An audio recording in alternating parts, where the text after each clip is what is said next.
যেদিন আমার ভগবান কৃষ্ণ অরিষ্টাসুরকে বধ করেছিল, এই অরিষ্টাসুর মানে একটা অসুর, মানে গোমাতার রূপ ধারণ করেছিল, মানে গাভী। আর গাভী রূপ ধারণ করে আস্তে আস্তে কথা নয়, এই গোমাতার রূপ ধারণ করে ওই ধবলী শ্যামলী কালী কমলীর সঙ্গে মিশে গিয়েছিল। আর মিশে গিয়ে কৃষ্ণকে মারতে এসেছিল অরিষ্টাসুর, একটা অসুর। তা কৃষ্ণ কি করে বুঝতে পারলো না ওই গোষ্ঠী বাবা সব গরু বাছুর চড়ছে, প্রত্যেকটা গোমাতার ছায়া মাটিতে পড়ছে, কিন্তু অরিষ্টাসুর ওর ছায়াটা মাটিতে পড়ছে না। ভগবান বুঝতে পেরে গেল তো আমার গরুর পালেদের মধ্যে কেউ নয়, ও নিশ্চয়ই আমাকে নিধন করবে বলে এসেছে। আর তখন অরিষ্টাসুরের সঙ্গে যুদ্ধ হলো। ভগবান ওই গোমাতার পাটাকে ধরে বনবন বনবন করে ঘোরাতে ঘোরাতে একেবারে টেনে আছাড়, মানে একটা আছাড় এমন দিয়েছে অরিষ্টাসুর বধ হয়ে গেছে। আর যেই না অরিষ্টাসুর বধ হলো, শ্রীমতী রাধারানী গোবিন্দের দর্শন করে বলেছিল, তুমি হচ্ছে পাপী, শুধু পাপী নয়, তুমি হলে মহাপাপী। ভগবান বলেছিল, হ্যাঁ গো রাধে, আমি মহাপাপ করেছি, আমি সবার পাপের বিচার করি, আর তুমি আমাকে বলছো পাপী বলে? হ্যাঁ, তুমি গোমাতাকে হত্যা করেছো, সব থেকে বড় পাপ তো ওটাই যদি কেউ গোমাতা হত্যা করে। তা ভগবান এসে বলছে, আরে পাগল, তোমরা কেউ বোঝো না, আমি তো গোমাতাকে মারিনি, ওটা অরিষ্টাসুর ছিল। বলে মূর্খ, অরিষ্টাসুর ছিল আমরা জানি, কিন্তু ও তো গোমাতার রূপটা ধরেছিল। তাহলে তুমি গাভী মাতাকে হত্যা করেছো, তাতে তুমি মহাপাপী হয়েছো। রাধে, তাহলে একবার বলে দাও, আমি কোথায় গেলে মুক্তি পাবো? বলো কোথায় গেলে মুক্তি পাবো? বলে শোনো, তোমাকে 12 বছর তীর্থে তীর্থে স্নান করতে হবে। আর যদি 12 বছর তীর্থে স্নান করতে পারো, তাহলেই তুমি সকল পাপ থেকে তুমি মুক্তি পেয়ে যাবে। আর যেই না বললো সকল পাপ থেকে তুমি মুক্তি পেয়ে যাবে, গোবিন্দ বললেন, রাধে গে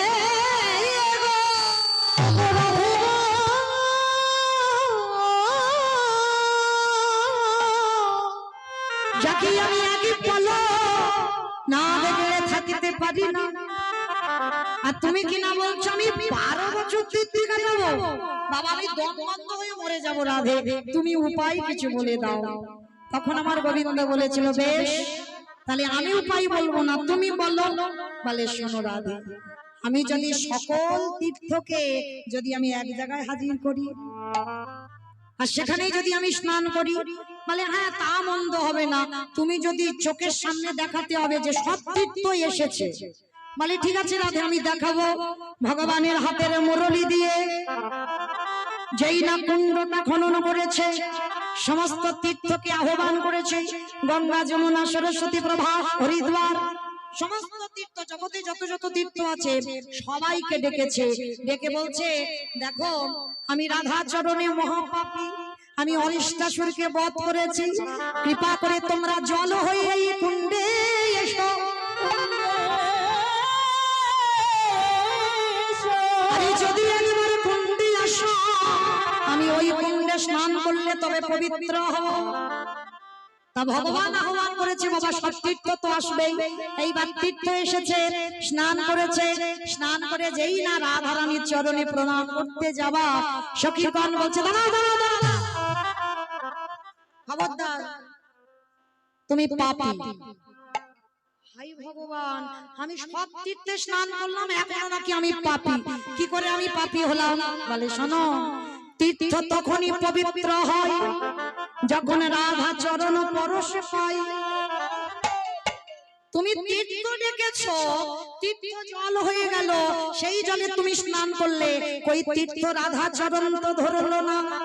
তাহলে যে তীর্থ রাধা চরণ ধুলা না পাই, সেই তীর্থ জীবনে পবিত্র হয় না।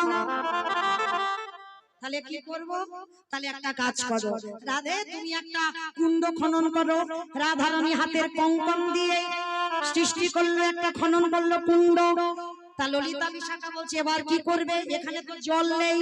তেমন সময় গোবিন্দ বলছে মাঝখান থেকে একটা ছিদ্র করে দাও, আর ছিদ্র যদি করে দাও ওই দিকে জল এই দিকে চলে আসবে। বলে দাঁড়াও দাঁড়াও,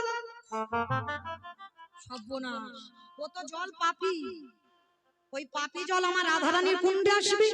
হ্যাঁ, তুমি গোমাতাকে হত্যা করেছো আর সেই পাপী জল আমার রাধার কুণ্ডে আসবে, কখনো নয়।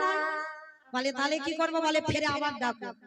আবার আহ্বান করলো, সমস্ত তীর্থকে ডেকে বলছে তীর্থ তোমরা আমার কুণ্ডে এসেছো ঠিক কথা, কিন্তু রাধা চরণ পরশ না করলে তোমরা পবিত্র হবে না, আর তবেই পবিত্র হবে, তবেই আমি স্নান করলে তবে আমি পবিত্র হব। এইবার সকলে তীর্থ কেঁদে বলে রাধি গো, রাধি গো,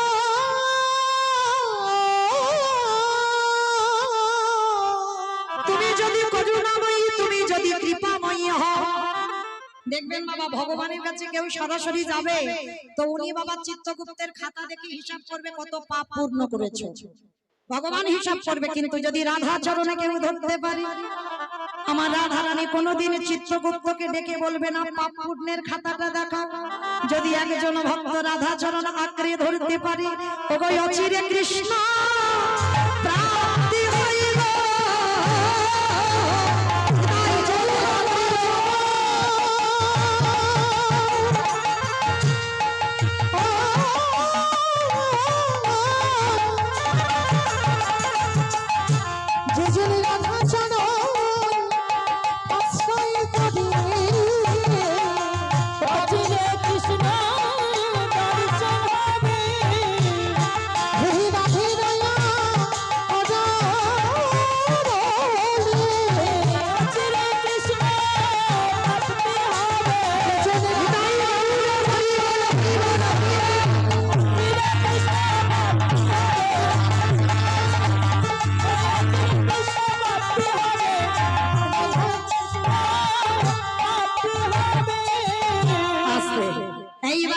চরণে তীর্থ প্রবেশ করলো, পরশ করার সঙ্গে সঙ্গে জল পবিত্র হয়ে গেল।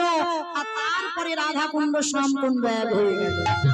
রাধা রানী কঙ্কন দিয়ে খনন করলো রাধা কুণ্ড, আর গোবিন্দ মুরলী দিয়ে সৃষ্টি করলো শ্যাম কুণ্ড। তবে মা আলাদা আলাদা কুণ্ডে স্নান করতে হবে না, একটা শ্যাম কুণ্ড একটা রাধা কুণ্ড। স্নান যদি করতে হয় শ্যাম কুণ্ড নয়, রাধা কুণ্ডে স্নান করতে হবে, কারণ আগে রাধা পরশ পেতে হবে। আর ওই রাধা কুণ্ডে স্নান করে যাদের একটা পুত্রের জন্য 7 ঠাকুরের কাছে যাও, যেতে লাগবে না। আমি কীর্তনিয়া বলে যাচ্ছি, ওই রাধা রানীর কাছে গিয়ে একেবারে কায়ে মনোবাক্যে একেবারে যদি বলতে পারো রাধে তোমার হলাম বলে, রাধে তোমার হলাম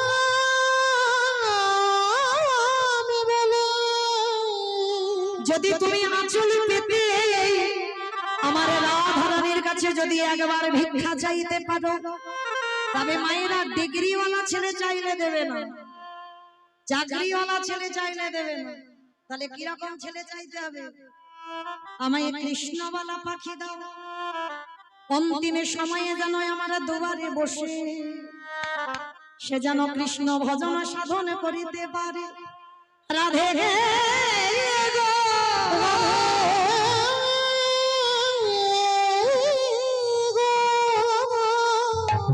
তুমি ওই রকম কৃষ্ণবালা সন্তান আমাকে দাও। আর একবার যদি চাইতে পারো, এইভাবে যদি আমার রাধারানীর কাছে আরতি করতে পারো, অবশ্যই আমার রাধারানী তোমার কোল আলো করে কাউকে না কাউকে পাঠাবেই।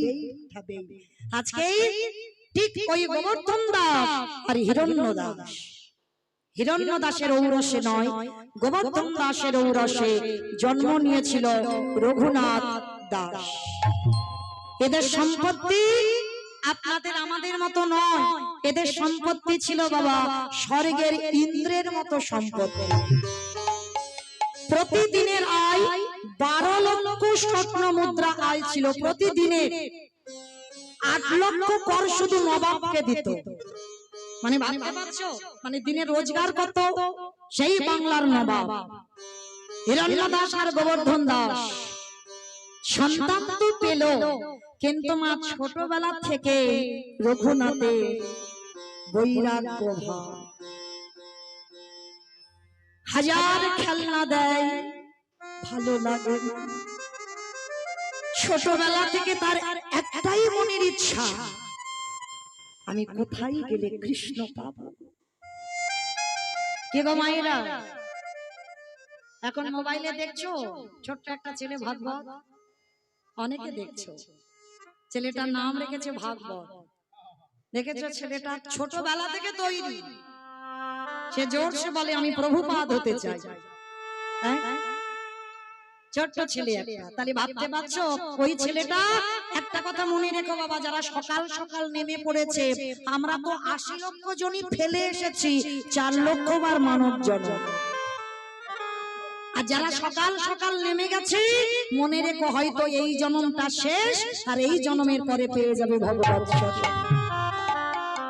আর অনেকের বাবা সে ভজনে নামতে গিয়ে বাবা দাঁত পড়ে যাচ্ছে, চুল পেকে যাচ্ছে, চামড়া আলগা হচ্ছে, এখনো বাবা ভজনে নামতে পারছে না। তার মানে মনে রেখো ৪ লক্ষ বারে এখন অনেকবার আপ ডাউন হতে হবে। আর যারা সকাল সকাল নামছে তাদের বাবা হয়ে এসেছে তাই, কিন্তু এমন কর্ম করব না যেন আবার আমাদের ৮০ লক্ষ জনিতে ফিরে যেতে হয়।